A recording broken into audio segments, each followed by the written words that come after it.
আসসালামু আলাইকুম। সবাইকে আমন্ত্রণ জানাচ্ছি এবি নিউজ প্রাইম সংবাদে। আপনাদের সঙ্গে আছি আমি সুমাইয়া মেঘলা। শুরুতেই জানিয়ে দেব সংবাদ শিরোনাম। শেখ পরিবার সহ 10 শিল্পগোষ্ঠীর সম্পদ জব্দ, প্রায় 2 লাখ কোটি টাকা লুট। হাসনাত আবদুল্লার বক্তব্যে ক্ষুব্ধ বিএনপি নেতারা, করলেন সংবাদ সম্মেলন।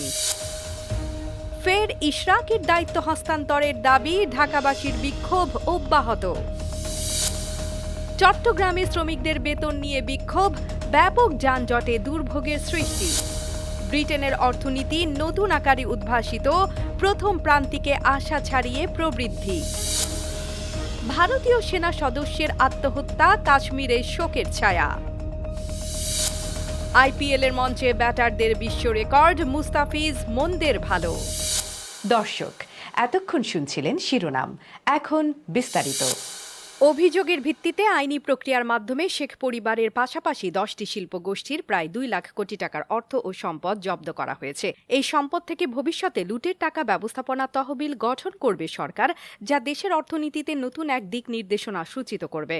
উল্লেখ্য, এই ব্যাপক অর্থ জব্দের সময় উপস্থিত ছিলেন বাংলাদেশ ব্যাংকের গভর্নর ড আহসান এইচ মনসুর, প্রধান উপদেষ্টার প্রেস সচিব শফিকুল আলম এবং বাংলাদেশ ফাইন্যান্সিয়াল ইন্টেলিজেন্স ইউনিটের প্রধান AFM শাহিনুর ইসলাম।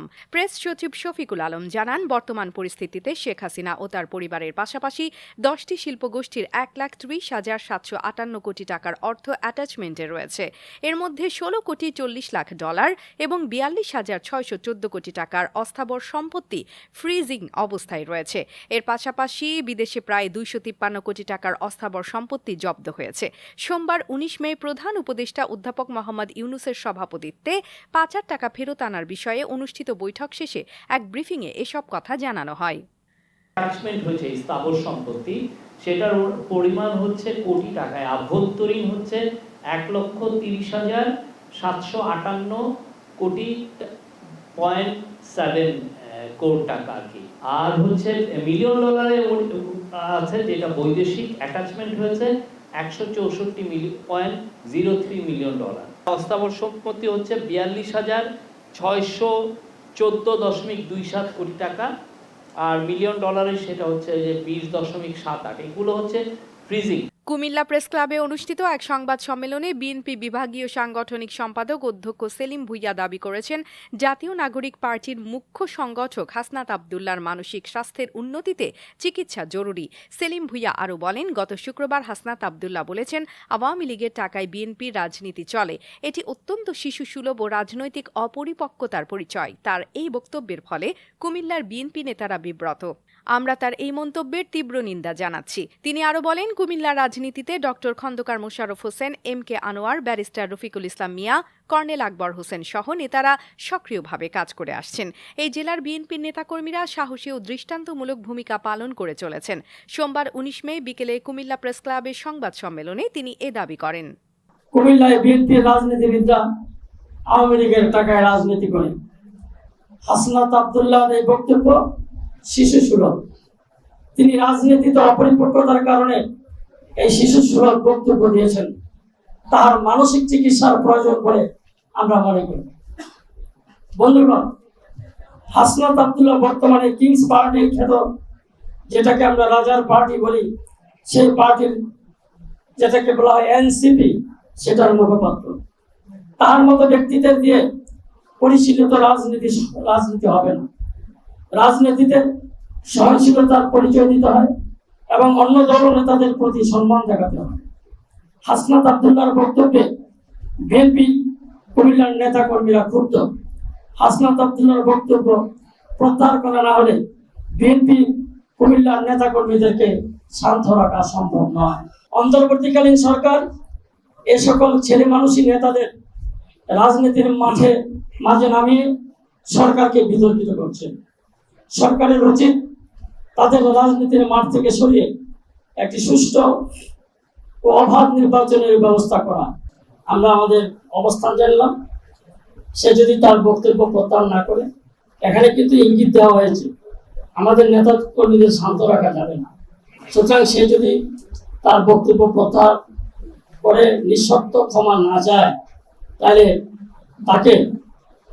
তার বিরুদ্ধে আমার মনে হয় না যে সে কুমিল্লার কোথাও মিটিং মিছিল করতে পারবে, কুমিল্লার কোনো অনুষ্ঠানে সে আসতে পারবে, এটা আমরা মনে করি না। সুতরাং আমরা আশা করি অবিলম্বে তার এই বক্তব্য প্রত্যাহার করে সে ক্ষমা চাবে। ঢাকা দক্ষিণ সিটি কর্পোরেশনের মেয়র হিসেবে বিএনপি নেতা ইশরাক হোসেনের আনুষ্ঠানিক দায়িত্ব হস্তান্তর দাবিতে ঢাকাবাসীর আন্দোলন চলছে। সোমবার দিনভর ব্লকেট কর্মসূচির পর আগামীকাল মঙ্গলবার 6 দিন ধরে চলমান অবস্থান কর্মসূচি ফের অব্যাহত রাখার ঘোষণা দেওয়া হয়েছে। বক্তারা বলছেন, নগর ভবনের সামনে এই অবস্থান কর্মসূচি সকাল 10টা থেকে শুরু হয়ে বিকেল 5টার মধ্যে চলবে।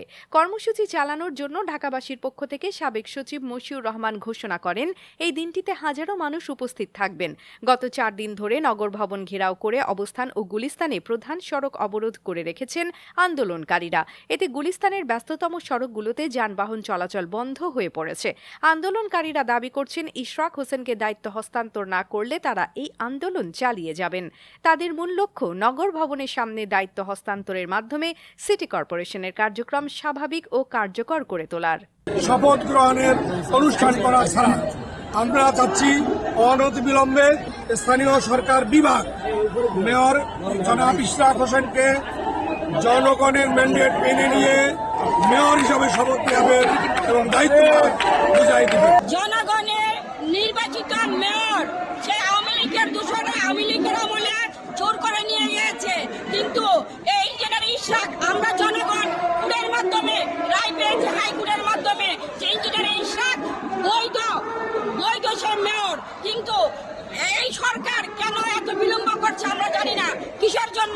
চট্টগ্রামের ইপিজেডের মরিচ লিমিটেড কারখানার শ্রমিকরা সোমবার 19 মে সকাল থেকে প্রধান সড়ক অবরোধ করে বিক্ষোভ শুরু করেন। তাদের দাবি, মাসের পর মাস বেতন পাচ্ছেন না, ফলে বাধ্য হয়ে এই আন্দোলনে নামতে হয়েছে।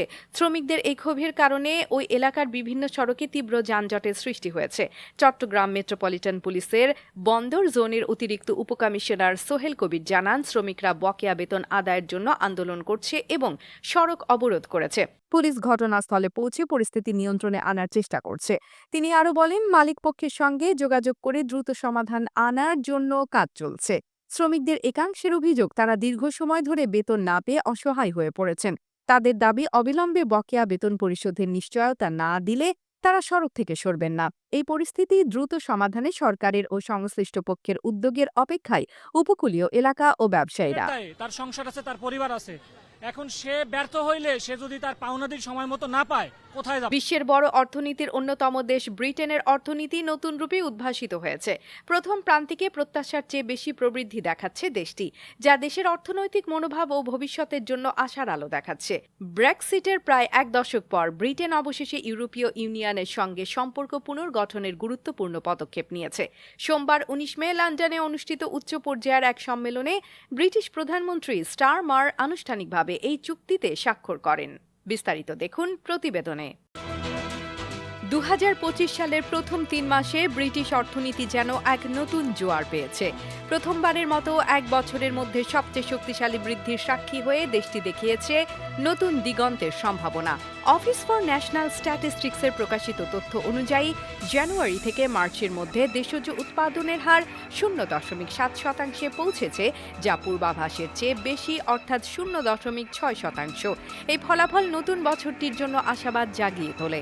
অর্থনৈতিক বিশ্লেষক এবং সরকারি কর্মকর্তাদের মনোভাব ইতিবাচক, তারা এই ইতিবাচক গতিকে কাজে লাগানোর জন্য অপেক্ষায়। তবে এই উল্লাসের মাঝে বিশেষজ্ঞরা সতর্ক করে বলছেন, অর্থনৈতিক পরিস্থিতি গতির এই উত্থানে বেশ কিছু পরিবর্তন এসেছে। বিশেষ করে সম্প্রতি ডোনাল্ড ট্রাম্পের নতুন মার্কিন শুল্ক আরোপের সিদ্ধান্তের কারণে কিছু অনিশ্চয়তা তৈরি হয়েছে।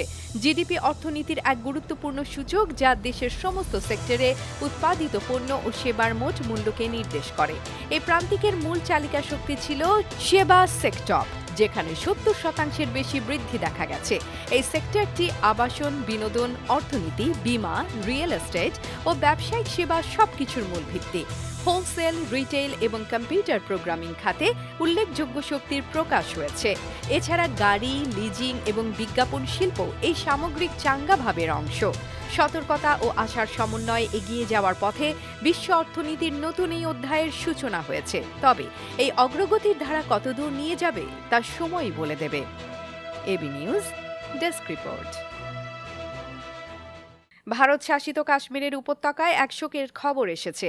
জম্মু ও কাশ্মীরের সাম্বা জেলায় একটি সেনা চৌকিতে নিজের রাইফেলের গুলিতে এক সেনা সদস্যের মৃত্যু হয়েছে। প্রাথমিক ধারণা অনুযায়ী এই ঘটনার পেছনে আত্মহত্যার ঘটনা রয়েছে। সংবাদ মাধ্যম এনডিটিভির প্রতিবেদনে বলা হয়েছে, ভারতীয় সেনাবাহিনীর পক্ষ থেকে জানানো হয়েছে রোববার বিকেলে সাম্বা জেলার বর্ডার আউটপোস্ট সরোজে এই ঘটনা ঘটে। নিহত সেনার বয়স 28 বছর। তিনি তেলেঙ্গানা রাজ্যের বাসিন্দা। দায়িত্বে ছিলেন সাম্বা জেলার এই চৌকিতে, যেখানে তিনি প্রহরার দায়িত্বে ছিলেন। প্রাথমিক তদন্তের ভিত্তিতে মনে করা হচ্ছে এটি আত্মহত্যার ঘটনা। তবে কেন তিনি এই চরম সিদ্ধান্ত নিলেন তা এখনও নিশ্চিত করতে পারেনি পুলিশ। তদন্ত চলছে, বিস্তারিত তথ্য আসছে ধীরে ধীরে। বিশেষজ্ঞরা বলছেন, সাম্প্রতিক বছরগুলোতে সীমান্তবর্তী অঞ্চলে মানসিক চাপ ও আত্মহত্যার ঘটনা উদ্বেগজনক হারে বেড়েছে। দীর্ঘ সময় ধরে কঠোর ডিউটির কারণে অনেক সেনা মানসিক অবসাদে ভোগেন বলে মনে করছেন তারা। এর সমাধানে সচেতনতা বাড়ানো ও মানসিক স্বাস্থ্যের দিকে আরও মনোযোগ দেওয়া প্রয়োজন বলে মনে করছেন সংশ্লিষ্টরা। 24 ঘন্টার ব্যবধানে দেশের বাইরে দুটি ভিন্ন চিত্র উপস্থাপন করেছেন মুস্তাফিজুর রহমান।